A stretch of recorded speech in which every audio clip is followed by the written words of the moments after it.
बिस्मिल्लाहिर्रहमानिर्रहीम। नाज़रीन, हम इस वीडियो में दो पॉइंट के हवाले से बात करते हैं कि पहले कराची बे के खात्मे के हवाले से बात करते हैं, दूसरे के एमरे बे के फैसले के हवाले से बात करते हैं। इस मुख्तसर वीडियो को देखने के लिए इस वीडियो को लाइक करें, चैनल को सब्सक्राइब करें। हम अपने पहले पॉइंट की तरफ आते हैं कि कराची बे के हवाले से बात करते हैं। जैसे कि आप लोग जानते हैं कि सबसे पहले कुनूर आलम ने और बाद में जुर्कुताई ने करउस्मान को छोड़ने का फैसला कर लिया था।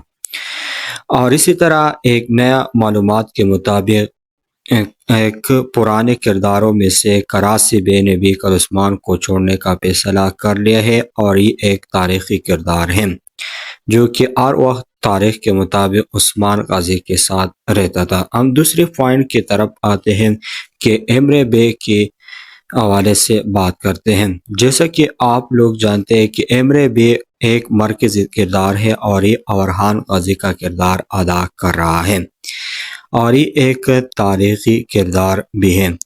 क्या एमरे बे ने भी करउस्मान को छोड़ने का फैसला कर लिया है या नहीं? तो कुछ लोगों के इंफॉर्मेशन के मुताबिक एमरे बे ने भी करउस्मान को छोड़ने का फैसला कर लिया है। ये मालूमात दुरुस्त भी हो सकते हैं और गलत भी हो सकते हैं।